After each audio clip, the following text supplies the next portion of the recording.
remember that Jesus Christ is our guiding light. Dear children,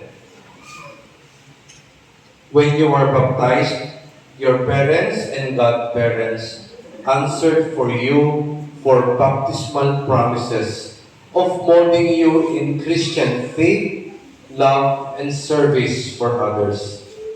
This happened because you were just babies then. Now, before you receive Jesus, Mother Church will ask you these same questions. This time, mga bata, you will make the promises yourselves with your whole heart.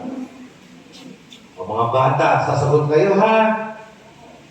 O mga bata, do you reject Satan? I do! Ba't parang galit? Isa pa, ay galit. Do you reject Satan?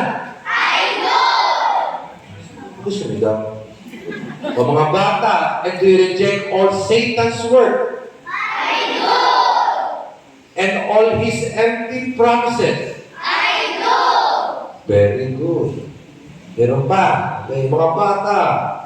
Do you believe in God, the Father Almighty, Creator of heaven and earth? I do! O yung iba, nakatingin ka, sumasabay na sa kayo ng iba. Lahat ha, mga anak. Do you believe in Jesus Christ, His only Son, our Lord, who was born of the Virgin Mary, suffered death and was buried, rose again from the dead, and is seated at the right hand of the Father? I do! O last one. Okay, sumigaw. Do you believe in the Holy Spirit, the Holy Catholic Church, the communion of saints, the forgiveness of sins, the resurrection of the body, and life everlasting? I do! Very good. May our God, the Father in heaven, grant us to bless us and strengthen us to be faithful to our promises. Wala pa.